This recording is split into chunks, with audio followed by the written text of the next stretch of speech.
দর্শক, একটা রাজনৈতিক দল কতটা দেউলিয়া হয়ে গেলে নির্বাচনে জেতার জন্য তারা এই ধরনের প্রতিশ্রুতি দেয়।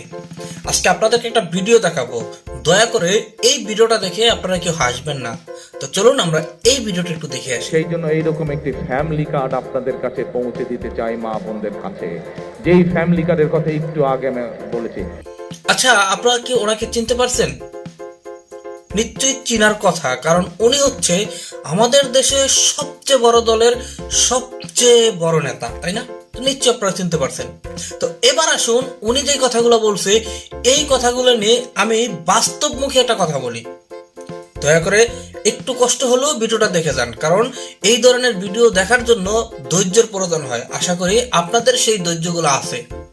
আচ্ছা, আমি আমার ব্যক্তি জায়গা থেকে আমি একজন ব্যবসায়ী, এবং সেই জায়গা থেকে আমি যেই ব্যবসাটা করি সেই ব্যবসাটা শীতের মৌসুমে একটু ডাল দেয়, এবং এই শীতের মৌসুমে আমি কাস্টমার আনার জন্য আমি আমার কাস্টমারদেরকে বিভিন্ন অফার দিয়ে থাকি এবং সেটা প্রচার করে থাকি যে আমার দোকানে কাস্টমার আসলে আপনি এটা পাবেন, আপনি ওইটা পাবেন, আপনাকে এই উপহার দিব, ওই উপহার দিব।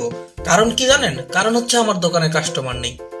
আমার দোকানে যখন কাস্টমার থাকতো তখন আমার কোনো উপহার দেওয়া লাগতো না, যেটা আমাদের গরমের সিজনে হয়, তখন কিন্তু আমাদের কোনো উপহার দেওয়া লাগে না। কিন্তু যখন আমার কাস্টমার নাই, ঠিক তখনই কিন্তু আমার উপহার দেওয়া লাগে তাকে। তা না হলে কাস্টমার কিন্তু আমার দোকানে আসে না। তো ঠিক চিন্তা করে দেখেন যে এরা বর্তমানে কতটা রাজনৈতিকভাবে দেউলিয়া হয়ে গেছে যে নির্বাচনে জেতার জন্য, জনগণের ভোট পাওয়ার জন্য তারা জনগণকে ফ্যামিলি কার্ডের নামে একটি মিথ্যা প্রতিশ্রুতি দিতেছে। যেই ফ্যামিলি কার্ড আদৌ বাস্তবায়ন হবে কিনা এইটা সন্দেহজনক। যে ফ্যামিলি কার্ড যদি বাস্তবায়ন হয় তাহলে আপনি ধরে নেন যে ফ্যামিলি কার্ড পাবে ওই ওয়ার্ডের সভাপতি। কারণ বাংলাদেশে 20 কোটি মানুষকে 20 কোটি ফ্যামিলি কার্ড দেওয়া কোনো দিনও সম্ভব না। এটা একদম সম্পূর্ণ অবাস্তব। আপনি শুধুমাত্র আপনার এই গিলটুকু খাটায়া আপনি একটু চিন্তা করে দেখেন। এইবার আসেন, তারা কিন্তু একে একে 3বার রাষ্ট্র ক্ষমতায় গেছে, এবং সেই 3বার রাষ্ট্র ক্ষমতায় গিয়ে তারা তিনবারের দুর্নীতিতে চ্যাম্পিয়ন বানাইছে।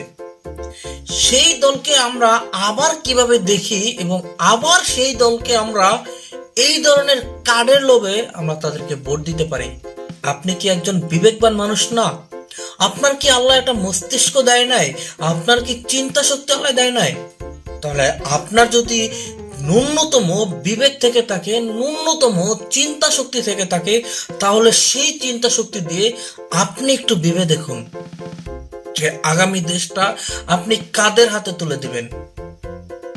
যারা পাথর দিয়ে মানুষ হত্যা করে, যারা টেম্পো স্ট্যান্ড রিক্সাওয়ালা তাদেরকে থাপ্পড় মেরে চাঁদা আদায় করে, নাকি একজন দুর্নীতি মুক্ত, একজন দেশপ্রেমিক, একজন আদর্শবান নেতার হাতে আপনি এই দেশটা তুলে দিবেন? আপনার এই বিবেকটা দিয়ে আপনি একটু চিন্তা করুন। দর্শক, নির্বাচনের বাকি আর বেশি দিন নেই, নির্বাচনের দিন খুবই ঘনিয়ে আসছে। তাই আপনাদের চিন্তা, আপনাদের ভাবনা এখন থেকেই ভাবতে হবে। আপনার এই বিবেকটা দিয়ে আপনি ভাবেন আপনি কার কাছে নিরাপদ, কাদের হাতে আপনার এই জন্মভূমি, আপনার এই দেশটা নিরাপদ। দর্শক, আজকে আর বেশি কথা বলবো না। অবশ্যই আপনাদের মূল্যবান মতামত কমেন্ট বক্সে জানিয়ে দেবেন। আজকের মতো ভিডিওটা এখানে শেষ করছি। দেখা হবে পরবর্তী অন্য কোনো ভিডিওতে। সেই পর্যন্ত ভালো থাকবেন, সুস্থ থাকবেন। আল্লাহ হাফেজ।